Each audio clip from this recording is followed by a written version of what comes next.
एक गावे आम्ही विठोबाचे नाम, एक गावे आम्ही विठोबाचे नाम, आम्ही कापे काम नाही आता। मोडोनिया वाटा सूक्ष्म दुस्तर, केला राज्य भार चाले ऐसा। लावोनी मृदंग श्रुती टाळ घोष, शेगू ब्रह्मरसावडीने मोडोनिया वाटा सूक्ष्म दुस्तर, केला राज्य भार चाले ऐसा। तुका म्हणे महापातकी पतित, तुका म्हणे महापातकी पतित, होती जीवन मुक्त हे मात्रे। मोडोनिया वाटा सूक्ष्म दुस्तर, केला राज्य भार चाले ऐसा।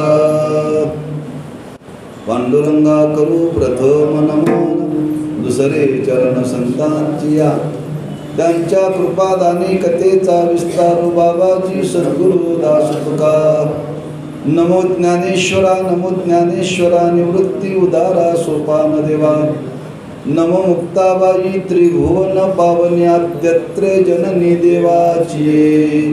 नमो सद्गुरु तुकया ज्ञान दिवा, नमो सद्गुरु सच्चिदानंद रूपा, नमो सद्गुरु भक्त कल्याण मूर्ती, नमो सद्गुरु भास्करा पूर्ण कीर्ती। एक गावे आम्ही विठोबाचे नाम, एक गावे आम्ही विठोबाचे नाम, आणि कापे काम नाही आता। मोडोनिया वाटा सूक्ष्म दुस्तर, केला राज्य भार चाले ऐसा।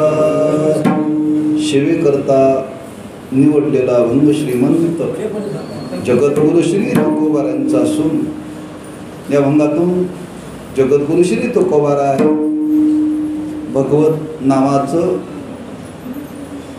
महात्म्य सांगत असताना त्या भगवंताचं नाम किती श्रेष्ठ आहे, किंबहुना की एक भगवंताचं नाम जीवनामध्ये जर स्वीकारलं तर बाकी कोणतीही साधना करण्याची गरज नाही। अशा नाम साधनेविषयी निरपेक्षता या भंगातून महाराज प्रकट करतायत बरं का।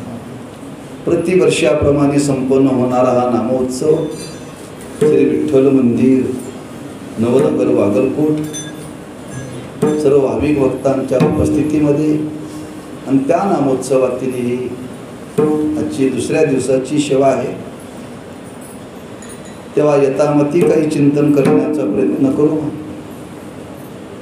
या भंगातून जगद्गुरु श्री तुकोबाराय भगवंताच्या नामाचा एक आपल्याला उपदेश करतात की प्रत्येकाने भगवंताचं नाम घ्यावं। का घ्यावं, त्याची आज आपल्याला जीवनामध्ये आवश्यकता आहे का?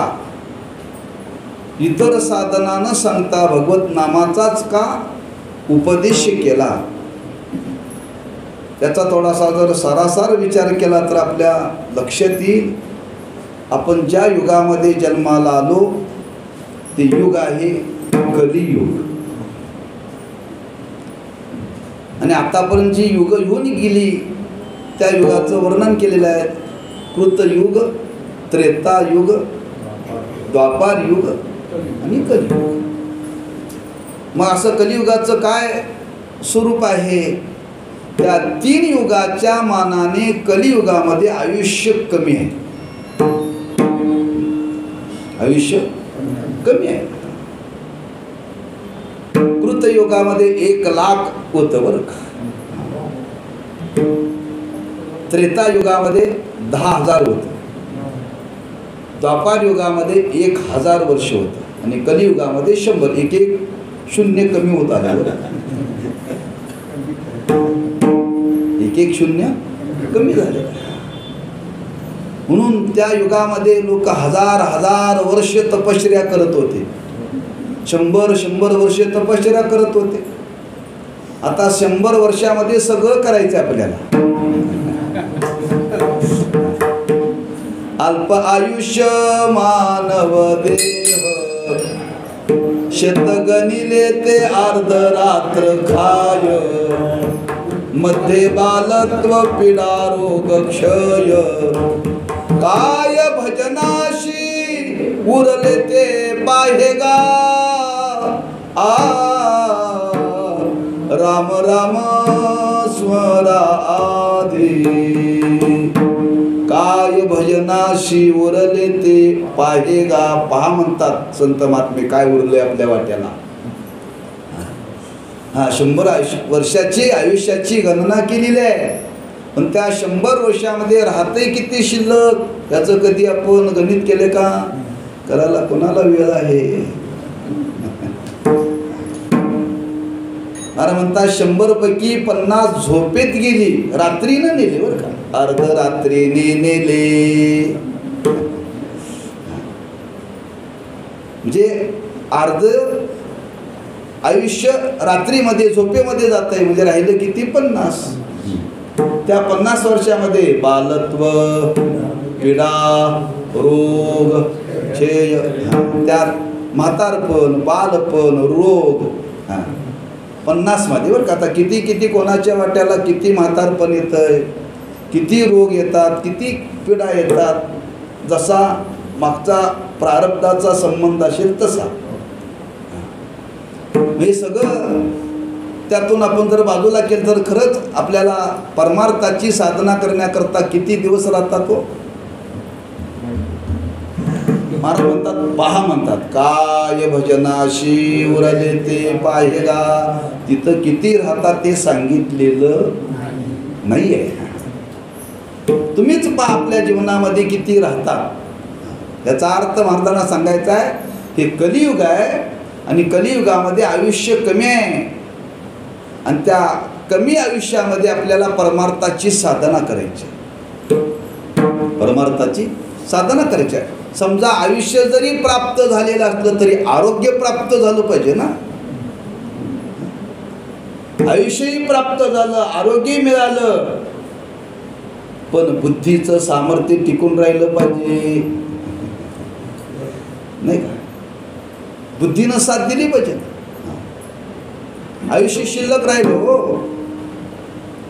आमच्या आजीना 105 वर्ष आयुष्य होतं. आईची आहे, शुगर नाही, बीपी नाही, कंबर दुखी नाही, गुडघे दुखी नाही, काही नाही बरं का. शेवटपर्यंत दात चांगले होते, खडे फोडून खात होती, खडे. त्याला तांदूळ निवडायला दिले ना, त्या तांदळातले खडे करायचे आणि ती फोडून खायची बरं का, वयाच्या 100व्या वर्षी. इंजेक्शन नाही, काय नाही, काही नाही. आरोग्य चांगलं आहे की नाही, 100 वर्ष आहे की नाही, पण स्मृतीच नव्हती. काय स्मृतीच नव्हती.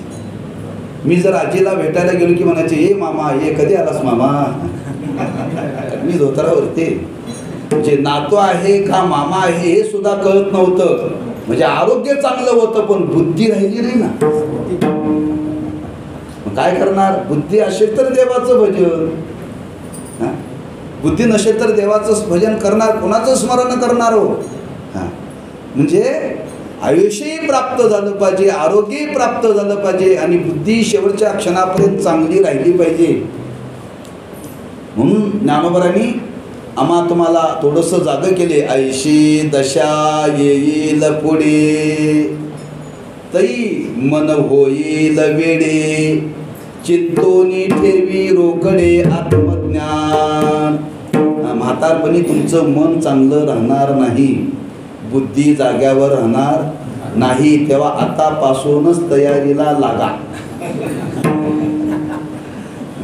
आतापासूनच तुम्ही परमार्थाची साधना करा.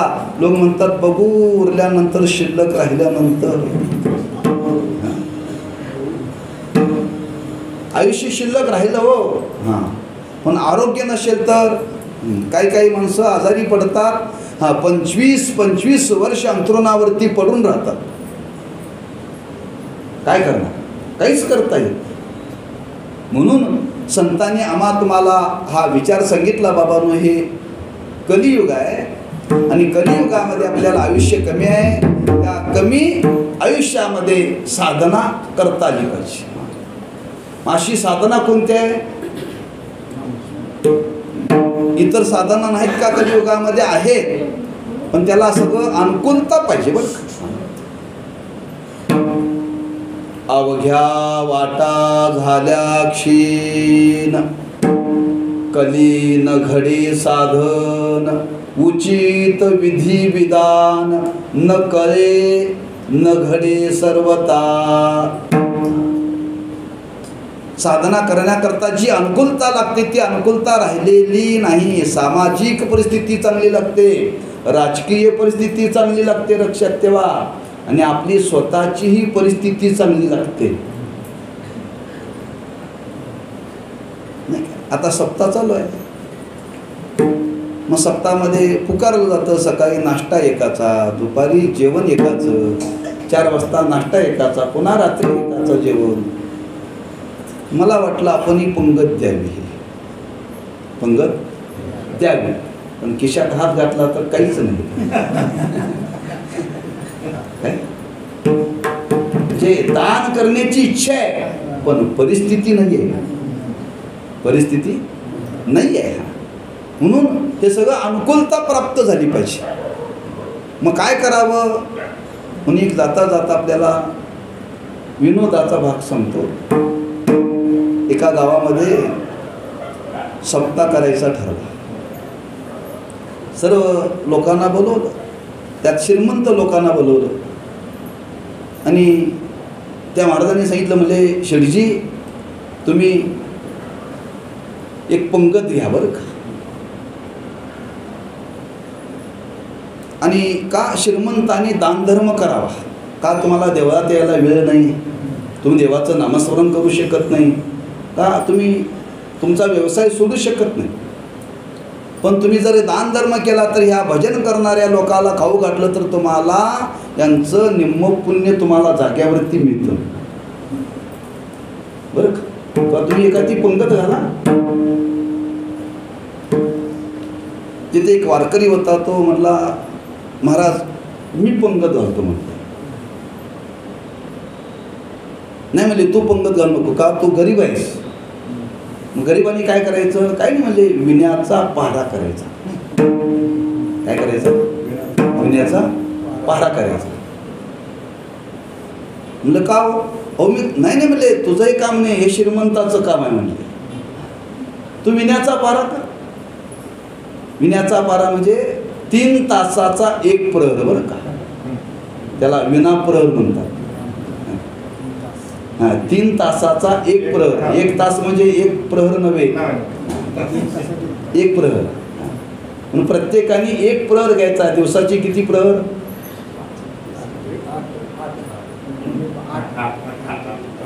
दिवसाचे मी विचारतोय, रात्रीचे नव्हे.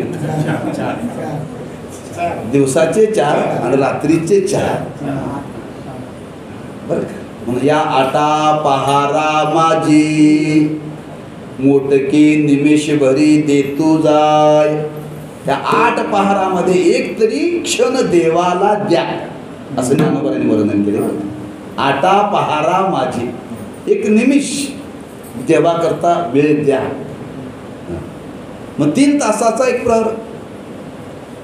तेव्हा ते महात्मे त्या वारकऱ्याला, त्या गरीबाला सांगत होते, बघ तू एक प्रहर जर विण्याचा घेतला ना, तुला एक पंगत घातल्याचं पुण्य मिळतं. एक पंगत घातल्याचं. पण तू विण्याचा पारा कसा करायचा? गळ्यात विना अडकायचा आणि गप्पा मारायच्या, असं नाही.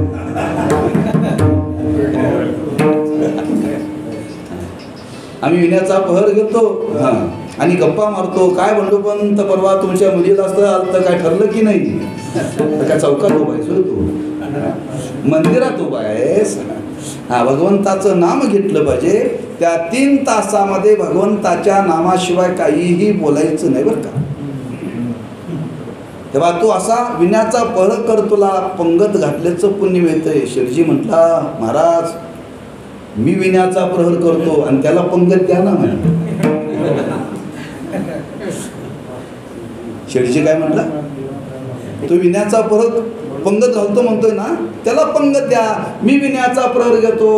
महाराज म्हणजे शिरजी हे तुमचं काम नाही, तुमचं काम. हा, ज्याची परिस्थिती नाही त्यानेही विना घ्यायचा, ज्याची परिस्थिती आहे त्याने दान करायचं. हे लक्षात ठेवा. हा, दोघांना पुण्य सारखंच आहे. परिस्थितीचा मी कशा करता विचार म्हणतोय, हे सगळं अनुकूल लागतंय परमार्थाची साधना करण्याकरता. राजकीय, सामाजिक आणि स्वतःची परिस्थिती ही अनुकूल असेल तर परमार्थाची साधना करता येते. महाराज म्हणतात हे अनुकूलता राहिली नाही, अवघ्या वाटा झाल्या क्षीण. मग काय करा? मग अशा परिस्थितीमध्ये भगवंताची नाम साधना या कलियुगामध्ये करता येते. बरं का, या कलियुगामध्ये भगवंताची नाम साधना करता येते. आणि ती भगवंताची नाम साधना सर्वांनी कलियुगामध्ये करावी. बरं का, कलियुगा माझी करावे कीर्तन,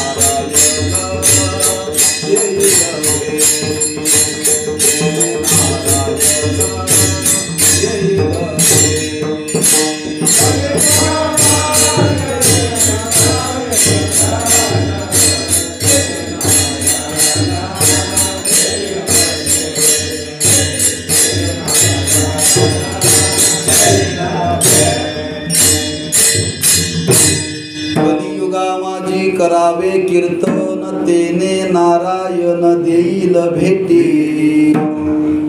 कीर्तन म्हणजे नामसंकीर्तन करावे कलियुगामध्ये.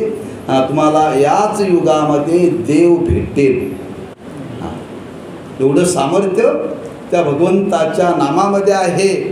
आणि हा भाव मनी मानशी घेऊन तुकोबाराय आम्हा तुम्हाला सांगता, त्या भगवंताचं नाम तुम्ही घ्या. पण महाराजांना विचारलं तुम्ही घ्या म्हणून सांगता, त्या नामामध्ये हो महाराज म्हणतात त्या नामामध्ये असं काही सामर्थ्य आहे, असं काही सामर्थ्य आहे. एक भगवंताचं नाम घेतलं ना तुम्हाला बाकी काहीही करावं लागणार नाही.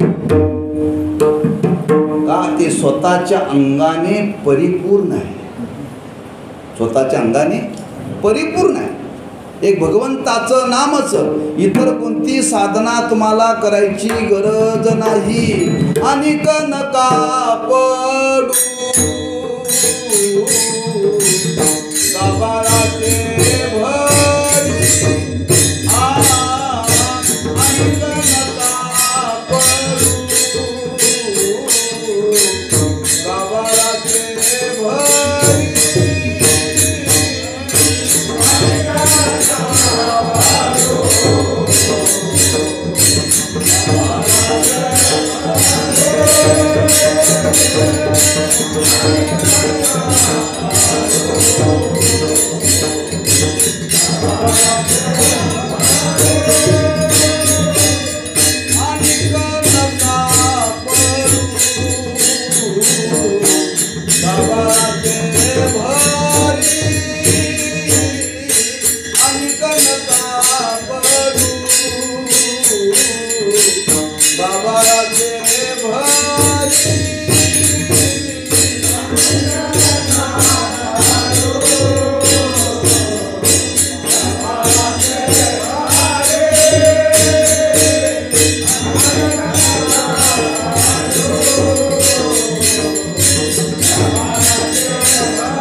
गाभाराचे भरी पुढे आहे थोरी नागवन. महाराज म्हणतात एकच साधना करा, अनेक साधना करण्याच्या भानगडीत पडूच नका.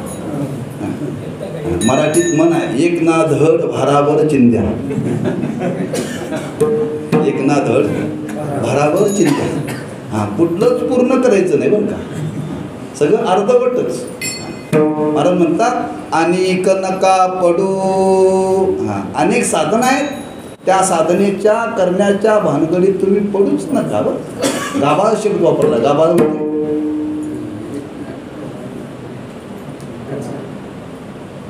तुम्हाला सांगतो, कपडे शिवणाऱ्याकडे जायचं, त्याकडे कपड्याची तुकडे असतात, चिंध्या. आणि त्या चिंध्याचं एवढं गाठोड असते, त्या एकत्र जोडल्यानंतर किती शर्ट तयार होते. ते काहीच कामाचे नसतात. कुठंतरी ते जोडायला कुठंतरी उपयोगी पडतं, पण सगळ्या चिंध्या जोडून असा कुठला कपडा तयार होत. हां, ते अशा चिंध्याचं एकत्र ते साठवलेलं त्याला म्हणतात गाभार.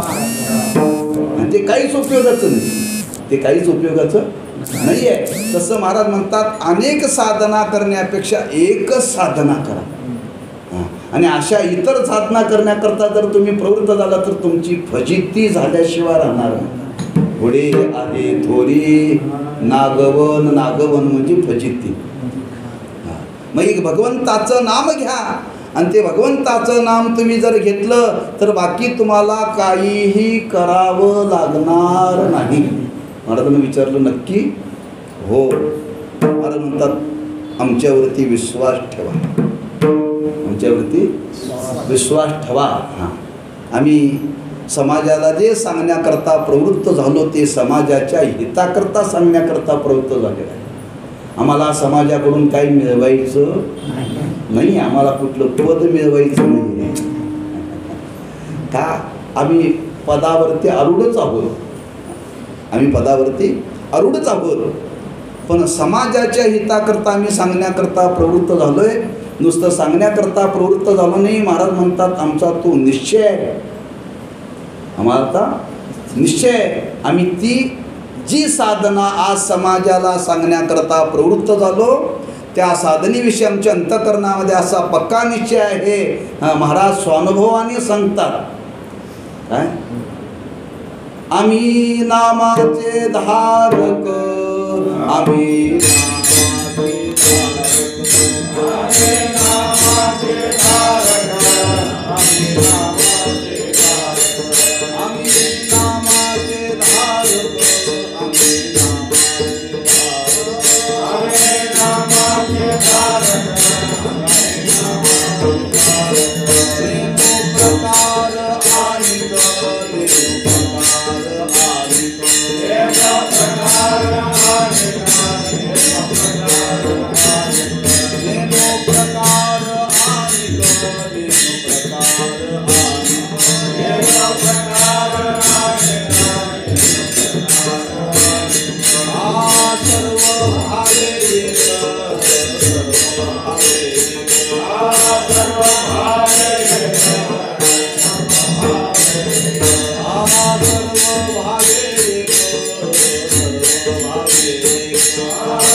त्या भगवंताच्या नामाविषयी आमच्या अंतःकरणामध्ये निश्चय आहे.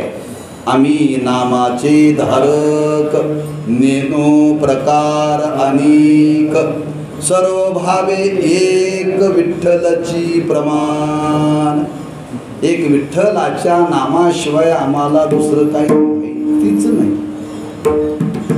आम्हाला दुसरं काही माहिती नाही. आम्हाला एकच माहिती आहे, भगवंताचं नाम. आम्ही नामाशिवाय दुसरं काही सेवन केलेलंच नाही. म्हणून महाराजांचे म्हणतो आम्ही नामाचे धारक. नामधारक कुणाला म्हणतात? हा, जो भगवंताच्या नामाशिवाय दुसरं काहीही वाणीनं घेत नाही त्याला म्हणतात नामधारक. आम्ही ते स्वीकारले. एक भगवंताचं नामच, एक भगवंताच्या नामाच्या व्यतिरिक्त आम्हाला काहीही माहिती नाही. तेव्हा आपणही ते घ्या, आपणही ते घ्या. एक भगवंताचं नाम घ्या, तुम्हाला बाकी काही घ्यायची गरज नाही. एक गावे आम्ही, एक गावे आम्ही, एक गावे आम्ही विठोबाचे नाम. एक गावे आम्ही, एक गावे आम्ही, एक गावे आम्ही विठोबाचे नाम.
किंवा एक गावो आम्ही विठोबाचे नाम.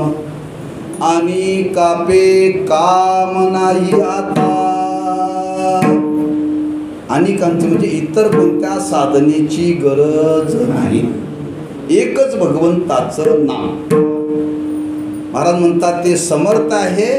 हां, एवढं परिपूर्ण आहे. एक भगवंताचं नाम आपल्याला शेवटपर्यंत ते नेणार आहे बरं का.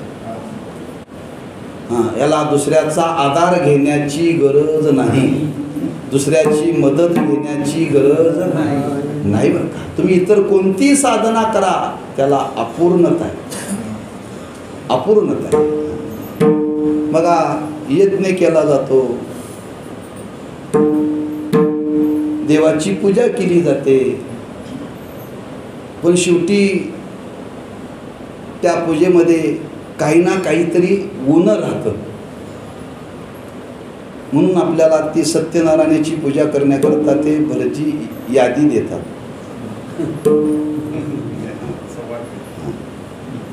यादी दिली जाईल, त्या यादीप्रमाणे सर्व साहित्य आणलं जातं. यादी देऊन सुद्धा काहीतरी आणायचं विसरलं जातंच बरं का, विसरलं जातं. आता ती पूजा करायची आहे, पूजेला बसल्यानंतर आता पूजेची तयारी पूर्ण झालेली आहे. आता ते साहित्य बघताना काहीतरी ऊन असतं, मग ऊन असतं. आता तो यजमान म्हणतो, भटजी बुवा आता भागवून घ्या, आता भागवून घ्या. आता भटजीचा नाही इलाज असतो, म्हणजे हरकत नाही, मी भागवून घेतो, पण त्याला भागलं पाहिजे का नको?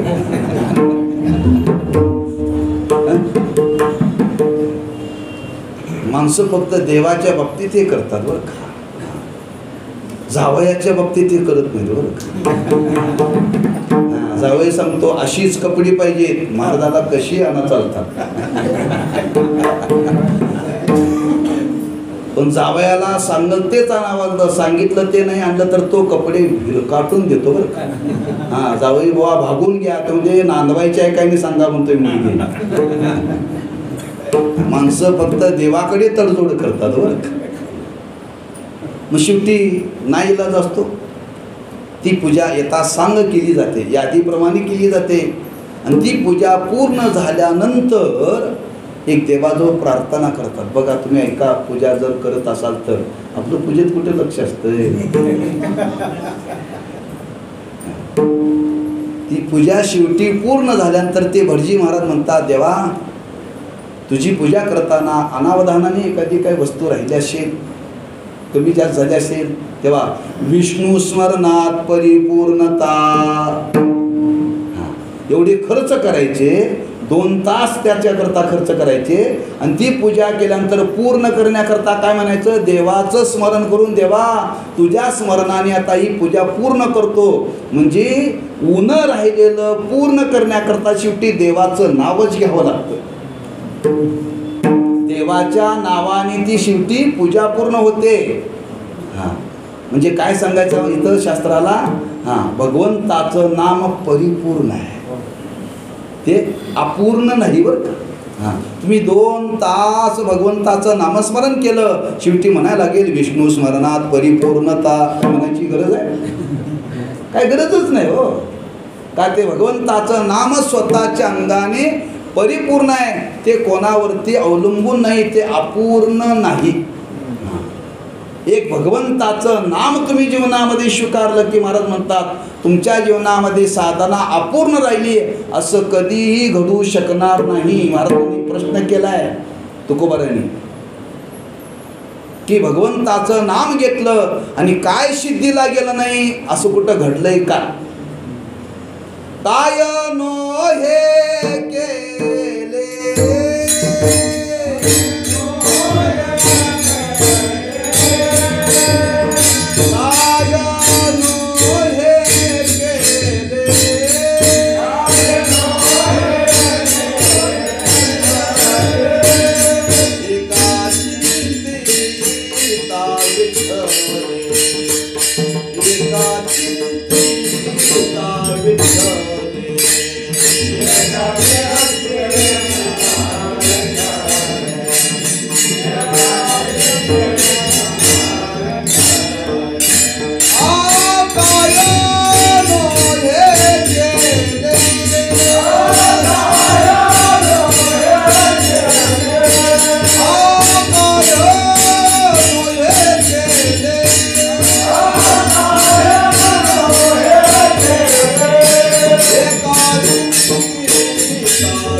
विठ्ठले चित्तिता काय नो हे केले. महाराज म्हणतात एक विठ्ठलाचं नाम जर तुम्ही घेतलं तर त्याच्यामध्ये काय होणार नाही, सगळं काय होईल, सगळं काय होईल बरं का. एक भगवंताचं नाम घ्या. महाराजांनी वर्णन केलंय, भगवंताचं नाम घेण्यामध्ये तीर्थयात्रा घडते. भगवंताचं नाम घेण्यामध्ये दान धर्म घडतो, भगवंताचं नाम घेण्यामध्ये यज्ञ घडतो. काय घडत नाही? राम म्हणता वाट चाले, यज्ञ पाऊला पाऊली. एक भगवंताचं एकावेळी नाव घेतलं तर एक यज्ञ घडतो. एक यज्ञ करायचा धरला तर किती खर्च येतो? अवघड आहे का? म्हणजे भगवंताच्या नामामध्ये सर्व साधनांचा समावेश आहे. सर्व साधनांचे सार भव सिंधू उतरी पार. म्हणून या भगवंताचं नाम स्वतःच्या अंगाने ते परिपूर्ण आहे, ते अपूर्ण नाही. का सांगितलं? कलियुग आहे. इतर साधना करून आपलं साध्य प्राप्त करण्याकरता तेवढा वेळही आपल्याकडे नाही आहे. तेव्हा अल्पावधीमध्ये एक भगवंताचं नाम घ्या आणि एक भगवंताचं नाम घ्या, तुम्हाला सर्व काही प्राप्त होईल. सर्व काही प्राप्त होईल. काय प्राप्त होईल? महाराज म्हणतात काय प्राप्त होणार नाही. न कळते उगल, न कळते क येईल उगले, एकाया विठ्ठले. एकाया एक भगवंताच्या नामाने सर्व काही प्राप्त होईल असं वर्णन केले महाराजांनी. एक भगवंताचं नाम, जे जे आपल्याला जीवनामध्ये प्राप्त करायचं आहे ते ते प्राप्त एका भगवंताच्या नामामध्ये आपल्याला प्राप्त करता येतं. कुणी म्हणेल आम्हाला स्वर्ग पाहिजे, कुणी म्हणे आम्हाला मोक्ष पाहिजे, कुणी म्हणे आम्हाला ऐश्वर पाहिजे. मला म्हणतं सगळं मिळेल. मिळेल का नाही? ज्ञानोबांनी वर्णन केले का नाही? हरिपाठ म्हणताय ना रोज? पाठ आहे ही नव.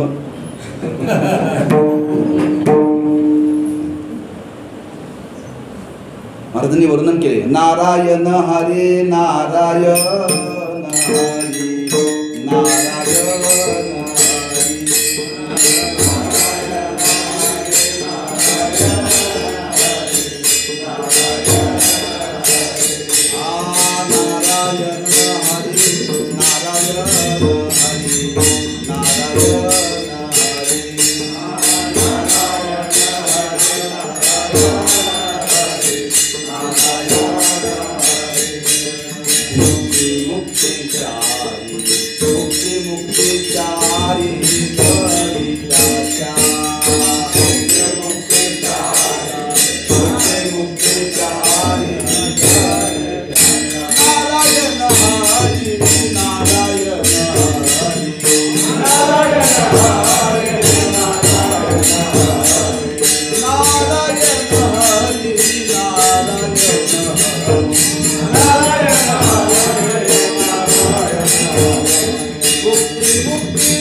पहिला ऐकून घ्यायचं आणि मग म्हणायचं.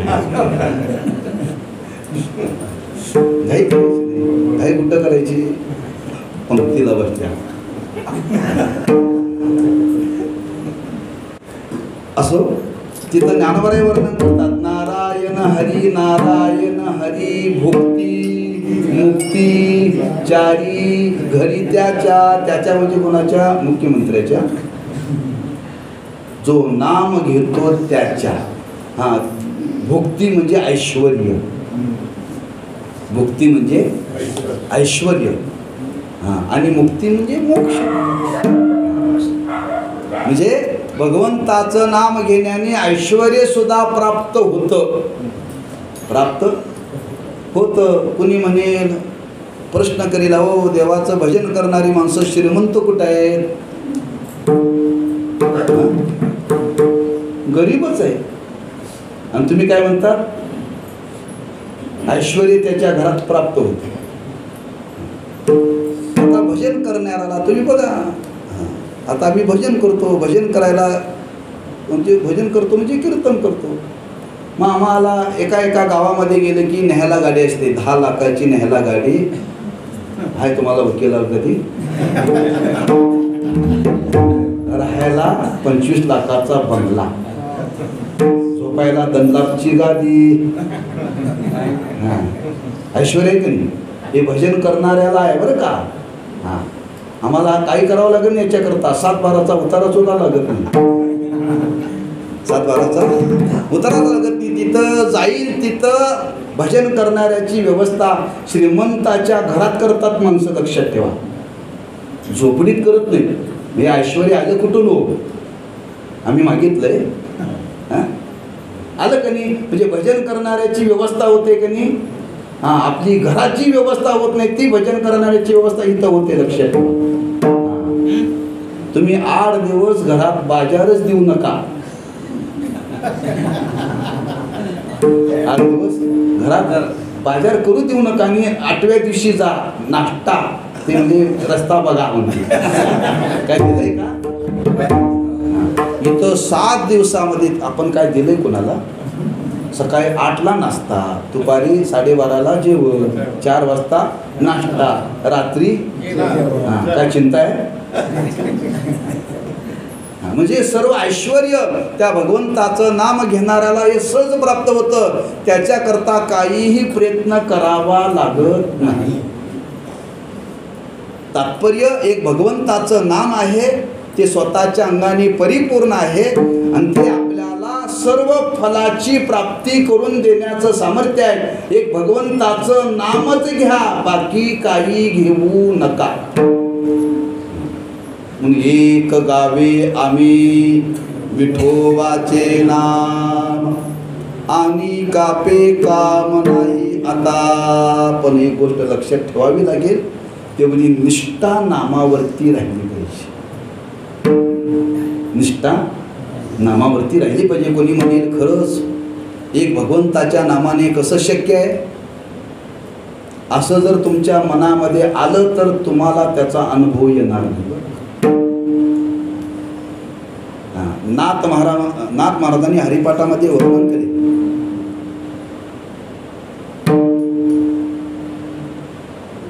की एक भगवंताचं नाम घेतलं की अनेक यज्ञाचं पुण्य मिळतं बरं का. करा रे बापानो, शेवटचा हरिपाठातला पुढचा अभंग आहे. झनी करनिशे करू नका. कोटी कोटी एक भगवंताचं नाव घेण्यामध्ये कोटी कोटी यज्ञाचं पुण्य मिळतं, असं त्या अभंगामध्ये वर्णन केलं. पण तिथं शेवटी एक शब्द वापरला आहे नाथ महाराजांनी. एका जनार्दनी न घ्यावा संशय, निश्चयशी होय हरिरूप. खरंच मी हे घेतलं तर मला मिळेल का? सर्वांना मिळेल, पण तुला मिळणार नाही. तुझ्या अंतःकरणामध्ये तेवढी निष्ठा नाही, तेवढा विश्वास नाही, तेवढी श्रद्धा नाही आहे. म्हणून तर महाराजांनी शब्द वापरला, त्या भगवंताच्या नामाविषयी तेवढी आपल्या अंतःकरणामध्ये निष्ठा पाहिजे. काय केलं पाहिजे? एक निष्ठेनं भगवंताचं नाम घेतलं पाहिजे. एक निष्ठेनं भगवंताचं नाम घेतलं पाहिजे. म्हणजे कसं घेतलं पाहिजे? कशाला निष्ठा कशाला म्हणतात? निष्ठा म्हणजे एक तत्वाचा स्वीकार केला की दुसऱ्याचा स्वीकार करायचा नाही. एक गोष्ट जीवनामध्ये स्वीकारली ना, आता जीवनामध्ये किती जरी प्रसंग आला तरी त्याच्यातून बाजूला व्हायचं नाही. त्याला एक निष्ठा म्हणतात बरं, एक विधता म्हणतात, लक्षात ठेवा. हां, त्याच्याकरता तुकोबारांनी शब्द वापरलाय, फार सुंदर शब्द वापरलाय बरं. एक निष्ठेनं भगवंताचं नाम घ्यायचं म्हणजे भगवंताच्या नामाशिवाय दुसरं वाणीनं काहीही घ्यायचं नाही बरं. पथ्य नाम विठोबाचे, पथ्य नाम विठोबाचे,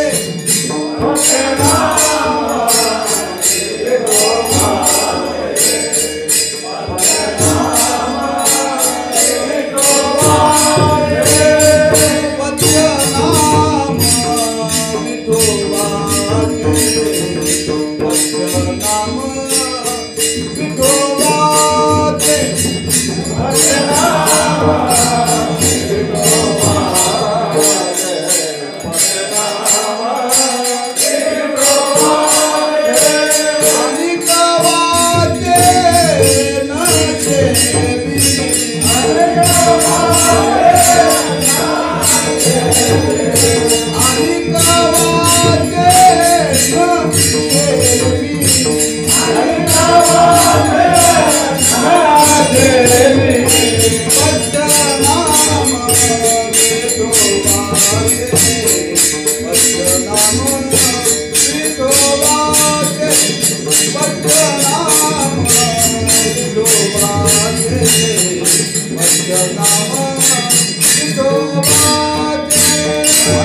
विठोबाचे अनेक वाचे न शेबी.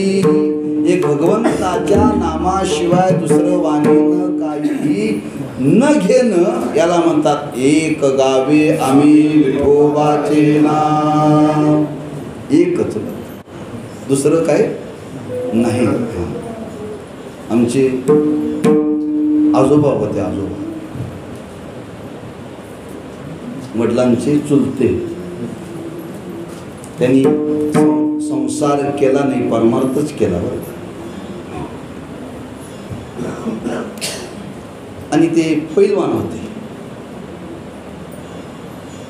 त्यांची रोजची साधना होती परमार्थाची साधना. रोज पहाटे 3ला उठायचं आणि पहाटे 3ला उठायचं. गळ्यामध्ये विना घ्यायचा, कंबरेला 2 किलोचा टाळ बांधायचा. असा मोठाच्या मोठा होता. असं तो कमरेला बांधायचा, गळ्यामध्ये विना. तो एका हाताने असा वाजवायचा आणि एका हातात चिपळ्या. गळ्यात विना, या बाजूला टाळ, असं तो एक असं बांधायचा आणि एका हाताने वाजवायचं असं बरं. आणि या बाजूला चिपळ्या. आणि ते अभंग म्हणण्याकरता अशी दोरी बांधून, फुट्टा बांधून त्याच्यावरती भजनी मालिका घ्यायची. अशी ते गळ्यातच अडकून बरं का. 3 वाजल्यापासून तो काकडा करायचा. किती वाजेपर्यंत? 6 वाजेपर्यंत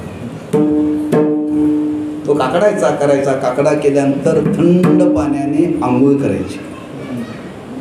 आंघोळ केल्यानंतर त्यांच्यासमोर त्यांचे देव होते, विठ्ठल, रुक्मिणी, गोपालकृष्ण, पितळेचे असे एवढे होते बरं का. ते मांडायचे पुढे बरं का. त्याची पूजा करायची, तासांग पूजा करायची. आणि ती पूजा वगैरे झाली, ती सावकाश बरं का, गडबड नाही काही. आणि ती झाली की मग एक अर्धा लिटर दूध प्यायचं. दुपारी जेवताना दूधच, रात्री जेवताना दूधच. त्यांनी आयुष्यामध्ये दुधाशिवाय काही खाल्लंच नाही. मला तत्व सांगायचं, लक्षात ठेवा. एकच, दुधाशिवाय काहीच खाल्लं नाही. तसं भगवंताच्या नामाशिवाय दुसरं काही घ्यायचंच नाही. कुणाकडे जरी आले, तुम्ही जरी पंचपक्वानाचा भेद केला तर ते म्हणायचे मला दूधच द्या. दूध दिले की त्या दुधात लाडू टाकायचे. म्हणजे दुधाशिवाय त्यांनी काहीही सेवन केलं नाही आयुष्यभर. आमचं कसं आहे, चौकात गेले की भजी कशी लागतात. पंढरपूरच्या वारीला जाताना रस्त्यात थांबल्यानंतर लोक म्हणतात बघा काही तर मिळते का आजूबाजूला.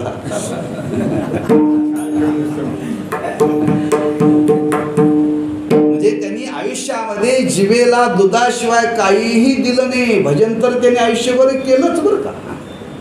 म्हणजे असं एक निष्ठेनं जीवन जगता येतं बरं. असं एक निष्ठेनं भगवंताचं नाम घ्यायचं.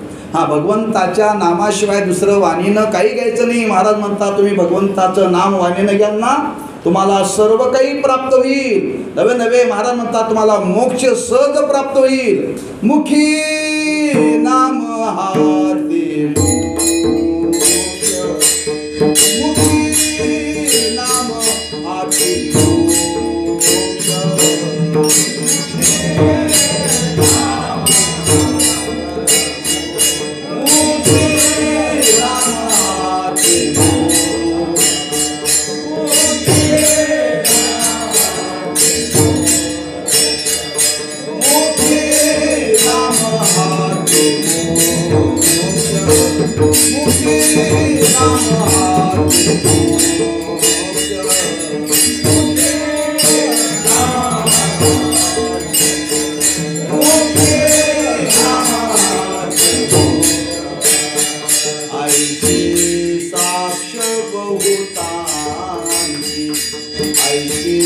साक्ष बहुतांची, ऐशी साक्ष बहुतांची, ऐशी साक्ष बहुतांची.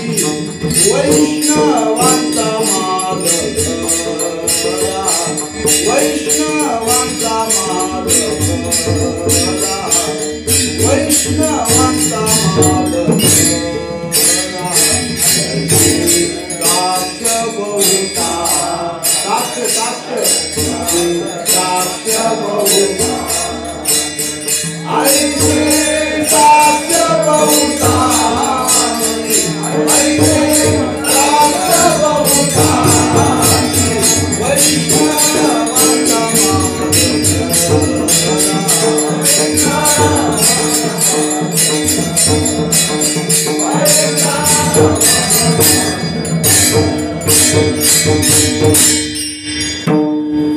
डबल चालू म्हणत नाही, त्याला सगळं म्हणत. मुखी नाम हाती मोक्ष, ऐशी साक्ष बहुतांची. वैष्णवांचा माल खरा, तुरा वस्तुशी. अरे म्हणतात एक भगवंताचं नाम घेतलं ना तुम्हाला हातात मोक्ष मिळेल, हातात. हा, तुम्हाला कुठेही जावं लागणार नाही. हे खरं आहे का? इथं उदारीचा धंदा नाही म्हणतात, रोखीच आहे. म्हणजे भगवंताच्या नामामध्ये सामर्थ्य आहे. फक्त त्या भगवंताचं नाम एक निष्ठेनं घेतलं पाहिजे. भगवंताच्या नामाशिवाय दुसरं वाणीनं काहीही घ्यायचं नाही. का महाराज म्हणतात गरजच नाही. आणि कापे काम नाही आता. हा, ते दुसऱ्यावरती अवलंबून नाही बरं का. दुसऱ्याची त्याला गरज नाही, सहाय्य घ्यायची गरज नाही आहे. हा, भगवंताचं नाम घ्यायचं आहे. बघा आता आपण इथं कीर्तनाला उभं आहे, पण इथं मदत लागते कीर्तनाला. कोणाची मदत लागते? वाजवणाऱ्याची मदत लागते, टाळकऱ्यांची मदत लागते, ऐकणाऱ्यांची मदत लागते, या माईकची मदत लागते. हे सगळ्यावरती अवलंबून आहे कीर्तन. तुम्ही एकटं बसला आणि भगवंताचं नाम घ्यायचं ठरवलं, कोणाची गरज आहे? हां, कोणाचीच गरज नाही तुम्हाला. एक भगवंताचं नाम घ्यायचं आहे तुम्हाला. या स्पीकरची गरज नाही, माणसांची गरज नाही, टाळाची गरज नाही, हां, कुणाचीच गरज नाही. हा, एकट्याला भगवंताचं नाम घेता येतं, ते कोणावरती अवलंबून नाही. जिथं तुम्ही असाल तिथं, मशानात असला तरी घेता येतं आणि मंदिरात असला तरी घेता येतं त्याला. हा, ते कोणावरती अवलंबून नाही, लक्षात ठेवा. ते रात्री घेता येतं, दिवसा घेता येतं, घरात घेता येतं, दारात घेता येतं, बरं का. कुणी जन्माला आलं तरी घेता येतं, कुणी मेलं तरी घेता येतं. म्हणजे महाराज म्हणतात त्याला प्रतिबंध कोणाचा नाही, ते कोणावरती अवलंबून नाही बरं का. हा, म्हणजे ते स्वतःच्या अंगाने परिपूर्ण आहे, म्हणून त्याला कोणाची गरज नाही.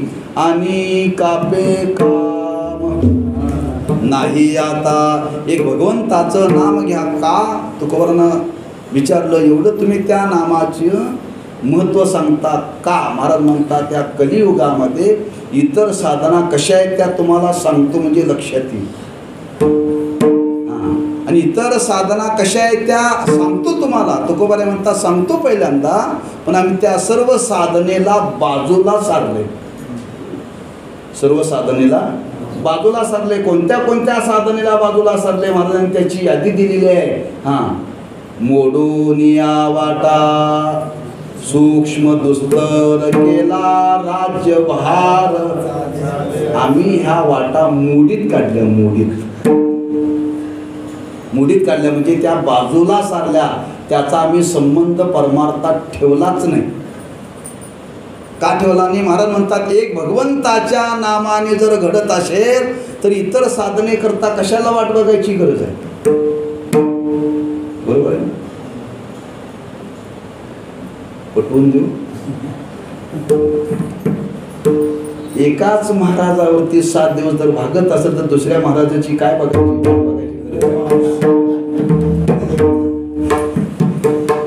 बघावं लागते तुम्हाला. 50 वर्ष बघावं लागलं नाही आणि याच्याही पुढे नाही. का? एक महाराज सगळं कार्यक्रम करतोय, तुम्हाला कोणाची गरजच नाही हो. आमच्याकडे रोज एका महाराजाची वाट बघावी लागते. येतो की नाही फोन करावा लागतोय. महाराज कुठंपर्यंत आलाय? कीर्तनाची वेळ 6:30 आहे. ते म्हणतोय मी आता 5:30ला बाहेर पडलोय, याला 2 तास उशीर होईल. तुम्हाला याची काय चिंता आहे? एकदा महाराज पहिल्या दिवशी आला की तुम्हाला महाराजाला फोन करायची गरजच नाही. तसं तुकोबाराय म्हणतात आम्ही एक भगवंताचं नाम जीवनामध्ये स्वीकारलेलं आहे. बाकीच्या साधना महाराज म्हणतात आम्ही मोडीतच काढल्या. त्याचा संबंधच ठेवला नाही. का ठेवला नाही? वर्णन केलंय. सूक्ष्म आहे. कोणता मार्ग सूक्ष्म आहे?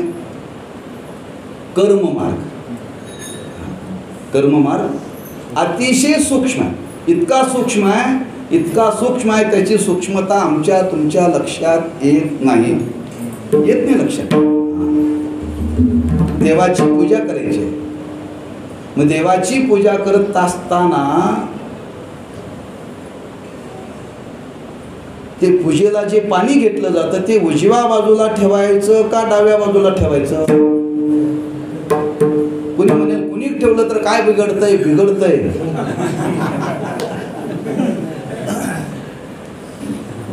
म्हणजे देवाच्या पूजेला बसल्यानंतर जे पाणी ठेवलं जातं ते कोणत्या बाजूला ठेवावं याला बंधन आहे. लक्षात ठेवा. ते कुठे ठेवून चालत नाही. कुठल्या बाजूला ठेवावं? डाव्या बाजूला ठेवावं का उजव्या बाजूला? डाव्या बाजूला ठेवला. का? डाव्या बाजूला डाव्या हाताने त्या पळी भांड्यातलं पाणी उजव्या हातात घ्यायचं असतं. इकडून असं घ्यायचं. ओम केशवाय नमः, ओम माधवाय नमः, ओम नारायणाय नमः. इकडून असं कसं घेणार? म्हणजे इकडचं पाणी इकडं झालेलं पूजेला चालत नाही. हे जमेल आपल्याला? बरं एवढंच नाही, त्याच्यामध्ये बारकावा सांगितला. देवाच्या पूजेला जे पाणी लागतं ना ते पाणी आणत असताना त्या पाण्याला नखाचा स्पर्श नाही झाला पाहिजे.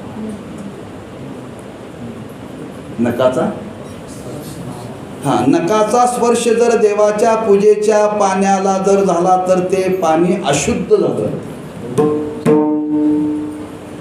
जमेल आपल्याला हे?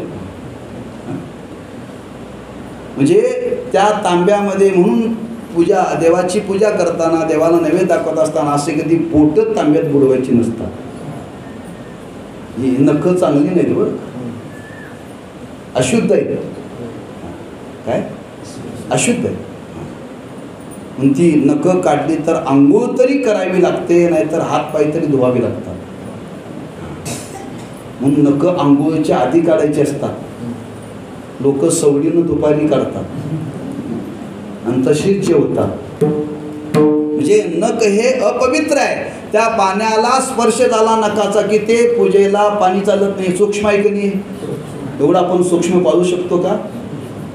नाही पाळू शकतो. देवाची पूजा केल्यानंतर देवाला नैवेद्य लागतो.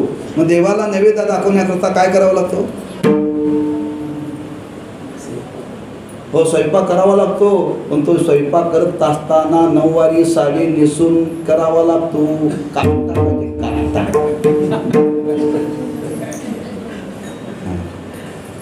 गोल साडी नेसून देवाला केलेला नैवेद्य चालत नाही. सूक्ष्मता आहे कधी कोण पाहू शकतं का? नाही. त्या देवाला नैवेद्य करत असताना तो भात शिजवला जातो. त्या भातात मीठ टाकायचं नसतं. मीठ टाकायचं नसते. मीठ टाकलेला भात देवाला दाखवायचा नसतो.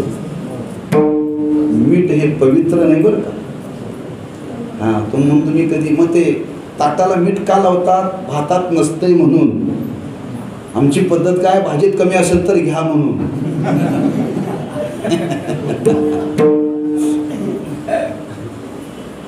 हे शुद्ध शास्त्र शुद्ध आहे बरं काय सगळं. हे शास्त्रामध्ये वर्णन केले, वेदामध्ये वर्णन केले.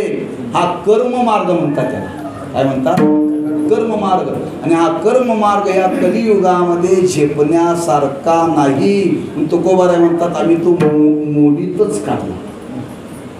मोडोनिया वाटा सूक्ष्म दुस्तर. एवढी सूक्ष्मता कोणी या कलियुगामध्ये पाळणार नाही. महाराज म्हणतात तो मोडीत काढला म्हणजे तो आम्ही बाजूला ठेवला. हां, त्या कर्म मार्गाचं अनुष्ठान सर्वांना करण्याजोगं नाही आहे. मोडोनिया वाटा सूक्ष्म. पुढं शब्द वापरला दुस्तर. दुस्तर म्हणजे योग मार्ग. योग मार्ग करण्याकरता, योगाचं अनुष्ठान करण्याकरता काय करावं लागतं? योग करण्याकरता आहार कमी खावा लागतो. कमी खावा लागतो. हा, पोट रिकामं असल्याशिवाय योग साधना करता येत नाही. आम्हाला उठल्या उठल्या खायला लागते. उठल्या उठल्या खायला लागते, लक्षात ठेवा. हां, अलीकडे शुगरच्या लोकांना तर जमतच नाही. नाही खाल्लं तर त्याला फिरत नाही. मी फिरालोय काय घर फिराले त्याला कळत नाही. काय कळत नाही. आणि योग साधना करण्याकरता तो निग्रह लागतो. लक्षात ठेवा, निग्रह लागतो. योग साधना करायची असेल तर सूर्य उगवल्यानंतर झोपून उठून चालत नाही. त्याला पहाटे उठावं लागतं. पहाटे. हां, पहाटे म्हणजे कधी? 4:30-5 ला.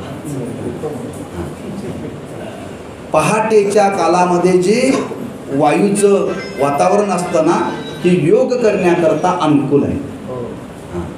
योग साधना करण्याकरता अनुकूल आहे.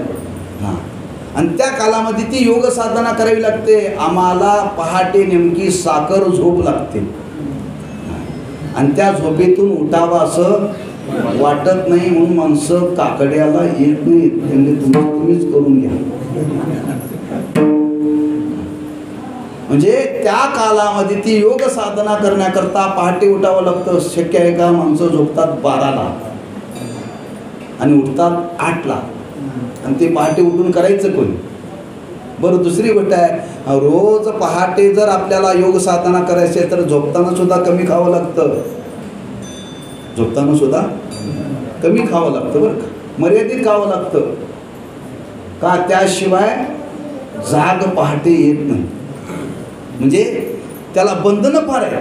योग साधना करायची म्हटलं की एवढी बंधनं आहेत. बरं, ती योग साधना करायची म्हटलं की कमीत कमी एका जाग्यावरती, एका आसनावरती 3 तास बसता आलं पाहिजे. किती? मांडी मोडायची नाही. मांडी मोडायची नाही. ज्या मांडीवरती बसलो त्याच मांडीवरती काही त्रास न होता त्याला आसन सिद्धी म्हणतात. आज आमची परिस्थिती आहे, कीर्तन किती तासाचं असते? 2 तासात. 2 तासामध्ये माणसं 84 आसनं करतात. या मांडीवरून त्या मांडीवर, त्या मांडीवर, या मांडीवर. आम्हाला वाटतं ही योगच करायला लागेल कीर्तनाला.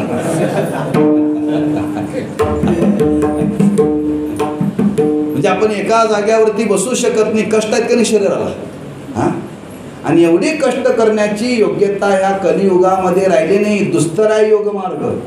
हां, आणि एवढा योग मार्ग दुस्तर आहे, महाराज म्हणतात मोडून या दुस्तर, म्हणतो आम्ही बाजूला काढला.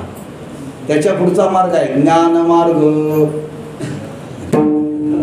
हा, ज्ञान मिळवायचं असेल तर पहिल्यांदा विवेक पाहिजे, वैराग्य पाहिजे, हां, समाधी षटक संपत्ती पाहिजे, मुमुक्षत्व पाहिजे, तर त्याला ज्ञान मिळवता येतं. विवेक म्हणजे आम्हाला काही माहिती नाही, फक्त नाव आमचं विवेक ठेवलंय एवढंच माहिती आहे. वैराग्य म्हणजे आपल्याला काही माहिती नाही.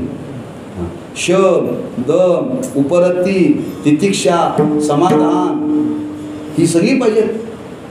आणि शेवटी मुमुक्षता, ते प्राप्त करून घेण्याची तळमळ पाहिजे. हे आमच्या तुमच्याकडे ह्या घडीला नाही. आमच्याजवळ विवेक नाही, वैराग्य नाही. आपण कसं बसं वेळ काढून परमार्थाला येतोय. हां, बायकोला सांगतोय मी बघ बरोबर कीर्तन 8:30ला संपतंय, 9ला घरी आहे बरं का.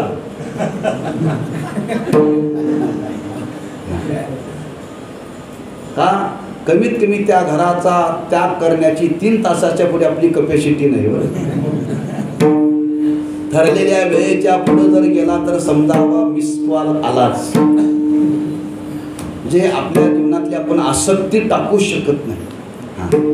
आणि हे योग साधना आपण करणार, ज्ञान आपण मिळवणार कधी? वैराग्य पाहिजे, लक्षात ठेवा. हा, वैराग्य असल्याशिवाय ज्ञान मिळवता येत नाही. म्हणून महाराज म्हणतात तोही मार्ग आम्ही बाजूला ठेवला आणि एकच मार्ग निर्माण केला. केला राज्यभार चाले ऐसा. या मार्गाने असं चाला, तुम्ही डोळे झाकून जरी निघाला तरी तुम्ही तिथंच पोचा. हा, त्याला शुक्ल नाही, कुठंही टोल नाका नाही. आताचे राजमार्ग सरकारने निर्माण केलेत, पण 50 किलोमीटरला एक टोल नाका आहे.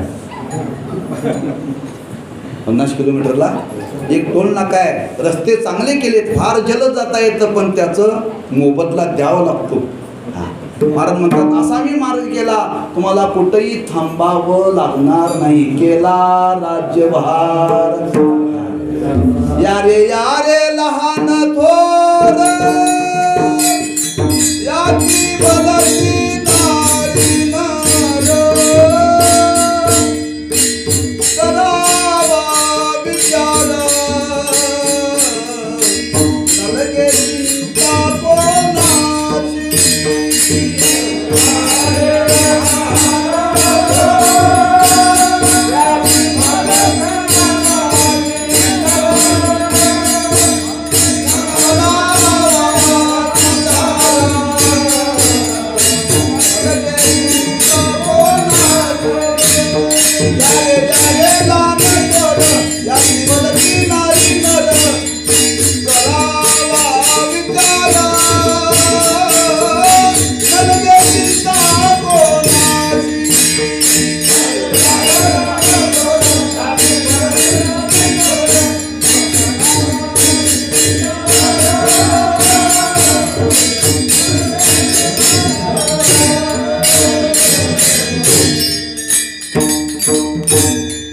या मार्गाने सगळे या. या रे या रे लहान थोर, याती भरती नागी नर, करावा विचार नलगी चिंता कोणाशी. म्हणून एक कलियुगामध्ये भगवंताचं नाम घ्या, इतर कोणती साधना करण्याची गरज नाही. म्हणून आम्ही एकच मार्ग स्वीकारला, भगवंताच्या नामाचा. मोडोनिया वाटा सूक्ष्म दुस्तर, केला राज्यभार चाले ऐसा. लावून मृदंग स्तुती काळ घोष, शिव ब्रह्मरसावळीने. तुका म्हणे महापातकी पतित होती, जीवनमुक्त हेला मात्रे. मोडोनिया वाटा सूक्ष्म दुस्तर, केला राज्यभार चाले ऐसा. बोला.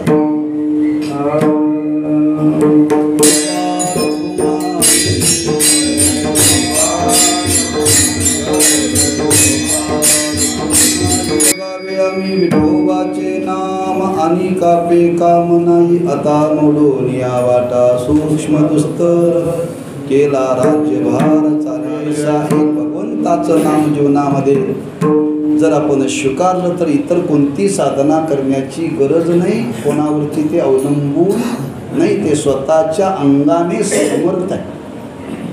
पण महाराज म्हणतात खरंच त्याचा जर आपल्याला आनंद घ्यायचा असेल, समजा तुम्हाला काही स्वराचं ज्ञान असेल, तालाचं ज्ञान असेल, तर त्या स्वराच्या तालाच्या संबंधाने तुम्हाला आनंद घेता येतो. आणि तो कसा घेता येतो, काय त्याचं स्वरूप आहे, महाराज वर्णन करतात. लावणी मृदंग श्रुती ताल घोष शेवो ब्रह्मरस आवडीने लावणी मृदंग. मृदंग लावायचा म्हणजे तो स्वरामध्ये लावायचा. श्रुती म्हणजे विना, त्या विण्याचा आणि त्या मृदंगाचा स्वर एक पाहिजे, बरं एक पाहिजे. आणि टाळ कसे वाजवले पाहिजे, लावणी मृदंग श्रुती टाळ घोष. घोष म्हणजे टाळ घोळून वाजवले पाहिजे. काय टाळ वाजवता आले पाहिजे, ती घोळून वाजवण्याकरता असे मोठे टाळ पाहिजे, बरं का. ते घोळा वाजती टाळ. झन झना नादरसा उदो झाला पाली वेळ उठा वाचे वदा गोपाळ. टाळ घोळून वाजवायचे. आणि विण्याचा आणि मृदंगाचा स्वर एक. आणि याच्यामध्ये भगवंताचं नाम, ह्या सर्वांचं संगम झाल्यानंतर जो मिळणारा आनंद, शेवो ब्रह्मानंद मिळतो, बरं का. आणि हे सगळं एकत्र यावं लागतं. आमचं कसं असतं, टाळ एकीकड पकवाज एकीकड. विण्याचा आणि त्याचा काही संबंधच नाही, आम्हाला स्वराचा पत्ताच नाही. पण ज्यांना आहे त्यांनी या पद्धतीनं जर आपण ते जर घेतलं तर त्याचा आनंद असा मिळतो की ते जुळलं पाहिजे, बरं का. तुम्ही बघा त्यावेळेला या तीन गोष्टी एकत्र जुळल्या तर त्या भजन करणाऱ्याला जो आनंद मिळतो त्यावेळीची अवस्था आहे. असो ऐसा कोटी आठवचे नाही, देहीच विदेही भोगू दशा. तुम्हाला हा जर आनंद पाहायचा असेल तर माऊलीच्या सोयाबरोबर पाहायचा. माऊलीच्या सोयाबरोबर हजारो वारकरी, हजारो टाळकरी पकवास त्या मनाच्या एका तालात असतात, बरं का. आणि तिथं ती भजन करायला लागल्यानंतर बाकीची माणसं आपोआप डोलतात. त्यांना परमार्थ म्हणजे काही माहिती नाही. ती सुद्धा ती डोलतात, त्यांना सुद्धा खालचं वरचं कळत नाही, बरं का. कुठं आहे हा कशाचा आनंद आहे. अहो ब्रह्मानंद म्हणजे ज्याला ब्रह्मानंद प्राप्त होतो त्याला देहाचं भान राहत नाही. आणि तो आनंद या भगवंताच्या नामातून या पद्धतीने तो सेवन करता येतो.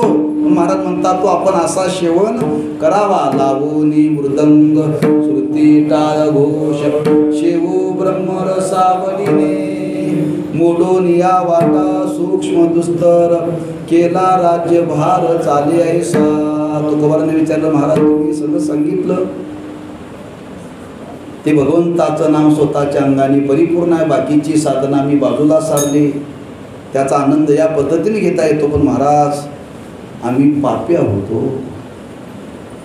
आमच्यासारख्या पाप्याला देवाचं नाव घेता येतं का. तुकोबारे म्हणतात तुमचं पाप कुठे घेऊन बसलायसा. पापा म्हणजे प्रकार आहेत. महापाप पाप सांगितले, बरं का. डास मारणं म्हणजे महापाप नाही, बरं का.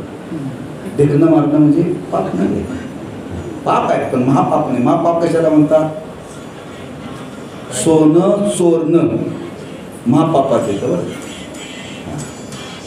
गाईची हत्या करणं महापातकात येतं. सुरापान करणं महापातकामध्ये येतं, बरं का.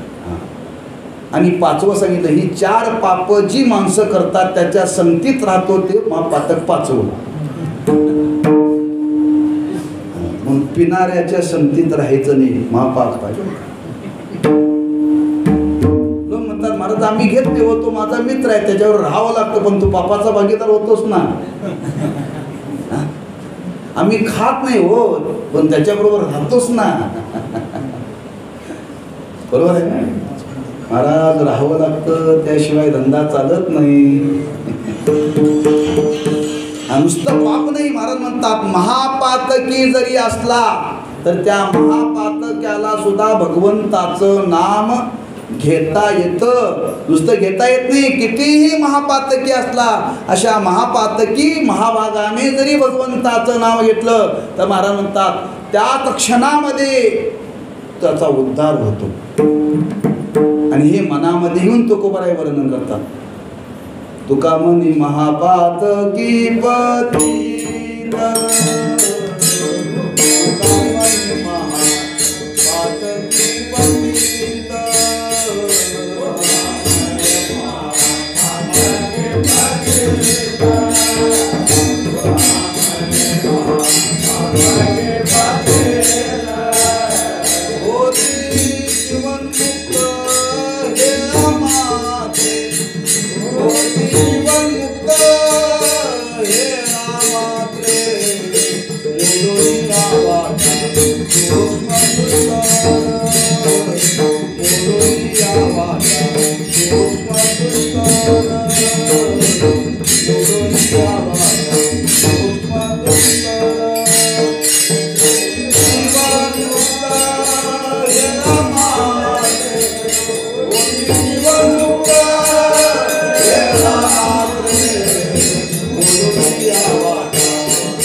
तुकामनी महापातकी पतित होती जीवनमुक्त. हेळा मात्रे म्हणजे ताबडतोब त्याच क्षणाला त्याच्या पापाची सर्व निवृत्ती होऊन तो मुक्त होतो. नुसतं मुक्त नाही, जीवनमुक्तीचं सुख भोगता येतं. एवढं सामर्थ्य भगवंताच्या नामामध्ये आहे. किती पाप असलं तरी भगवंताचं नाम घेता येतं.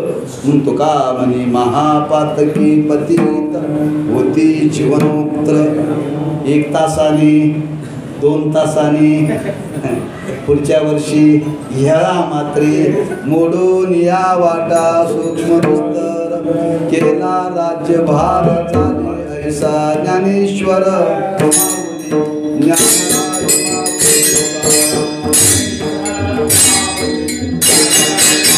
जय जय ज्ञानेश्वर माऊली ज्ञानराज माऊली तुकाराम.